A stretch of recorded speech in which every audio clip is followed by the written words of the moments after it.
we're trying to do here at BNE IntelliNews is just host the debate, because we feel there isn't a genuine debate in much of the mainstream media in the Western world, unfortunately. I personally believe that this discussion is exactly what we need in the world today. We need more dialogue and more discussions on international level. And this is exactly what Liam Halligan and the team has been able to provide with. There are obviously some very different opinions amongst the panel members in terms of what caused the crisis between Ukraine and Russia. The way to solve these problems is through dialogue, and for both sides to express what they're concerned about and to make their concerns known on the basis of mutual respect. And we're not seeing that, we're seeing a shouting match.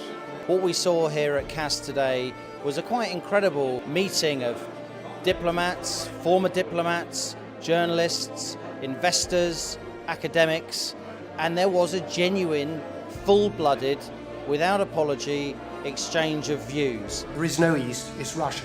Russia is the problem.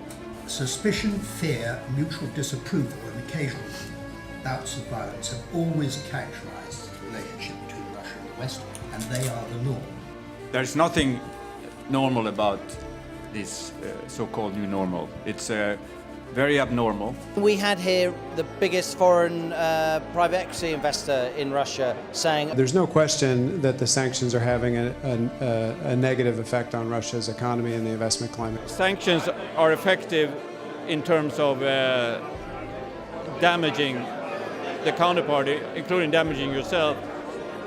I am not very confident that they will affect behavior. I don't think the sanctions are effective. I don't think that they are very motivating for the Russian leadership, and I think that all they've done really is push Russia away from engagement in the West in a situation where more engagement would be good. Sanctions will not change Putin's mind at all. why are sanctions only about removing Putin? Economist, my starting point is whether Vladimir Putin and the people who advise him are rational actors who can be deterred. As there is at present no obvious replacement for Putin, there would have to be some form of negotiation taking place. I wouldn't necessarily say appeasement, but they will have to move closer. I think there's been enormous blunders, and to be fair, on both sides. The track record of using economic sanctions to make countries do what we want is fairly weak, and I'd give Zimbabwe as an example. I think if we really wanted to impose sanctions, we'd go up after the Russian dirty money in the West. The greater the economic pain, the more the inclination to engage in a military response. When will Russia begin to change its system of government? Can it change it without a violent end? Putin is not a man who invents something new. He's reacting, but he is reacting cleverly. Whatever he does is reaction, he's forced to act. And so Putin is now investing money which he shouldn't be into the military because he feels threatened. And we've done nothing to reassure him that we're not being aggressive. In the conflicts we're going to see, particularly with Russia, it is wrong to think this is isolated in Ukraine. This goes from the Arctic to the Mediterranean to the Black Sea and beyond. The trajectory of repression at home and aggression abroad has been clear long before the war in Ukraine, long before the war in Georgia. America, as I said, has started all these wars. They're looking at that and they're saying we could be next.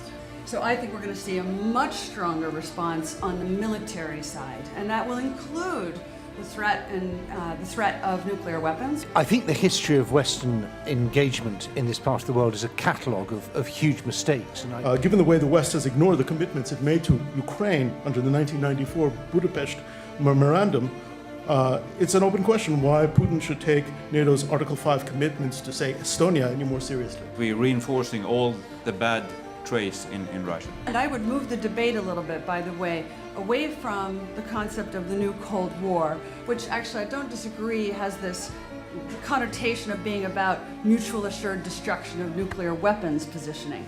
And instead ask the question, is this more like the new Great Game? Do we really know about Putin and what he's intending to do and what he isn't? We don't know the answer to that question, but at BNE, we're the people that are really looking out for that answer. This is not a Cold War, this is more of a Great Game, because Russia is not isolated, that it is in conflict with America and some countries in Europe, but this whole conflict is driving Russia into the arms of the other emerging markets. The Chinese and the Indians would have been crazy not to try and make hay as a result of the row between the West and Russia. That's called geopolitics. It's applying the Reagan tactics to us, i.e. force you to spend a ton of money on defense at a time when your economy is down. The Ukraine crisis could divide the West, I think, outside of the policy establishment, the political establishment, the journalistic establishment. The sanctions are being pushed mostly by the Americans, who don't have to pay the same cost that Europeans do. So Just because actors are rational does not mean in a world of imperfect information that they do not gamble or miscalculate. Actually, it was we who didn't, in the West, who didn't understand Russia. Maybe because of sentiment, maybe because of naivety, or maybe actually because of cynicism, because we were riding first class in the Kremlin gravy train. No one can survive without anyone else in this modern world. I mean, we're all dependent on each other, we're all trading with one another, and I think we all have to find a way of getting on with each other. We had here, I think, a really genuine debate, the kind of debate you don't hear very often. We're very grateful to Ctte for staging it for us, and we hope to have many more.